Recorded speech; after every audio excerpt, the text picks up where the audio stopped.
Morning সবাইকে জানাচ্ছি অনেক অনেক ভালোবাসা এবং আমার বড়দেরকে জানাচ্ছি অনেক সম্মান ও শ্রদ্ধা। তো এখন বাজে ভোর 6টা, বুঝতেই পারছো ভোর 6টায় কেন রাস্তায় কী করছি। বাসের অপেক্ষা করছিলাম, এখন বাসে উঠে পড়লাম। হঠাৎ করেই বাসায় যাওয়ার আবার একটা প্ল্যান। কাউকে কিছুই বলিনি, বাসার কাউকে।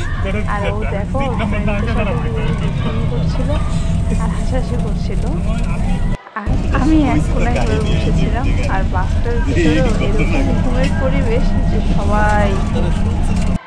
অবশেষে 10টা বাজে বাসায় এসে পৌঁছালাম।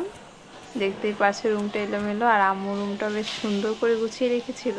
আর অনেক সাউন্ড পলিউশন হচ্ছে, কিছু মনে করো না, কারণ একটু পরেই বুঝতে পারবে কেন এত সাউন্ড পলিউশন হচ্ছে। এসে পেয়ে গেলাম একটা গিফট, এই যে রিং।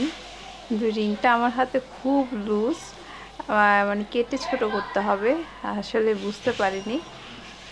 কিন্তু গিফটটা পেয়ে আমি খুব খুশি হয়েছি, আমার খুব পছন্দ হয়েছে। এবং এটাকে এখন কেটে ছোট করে আমার মানে ফিঙ্গারের মাপে নিয়ে নিতে হবে। আর এই যে মাছের বন্ধুরা, ওদের সাথেও কিন্তু দেখা করে কথা বলে নিয়েছি। আর এর মধ্যে আমি ফ্রেশও হয়ে গেছি।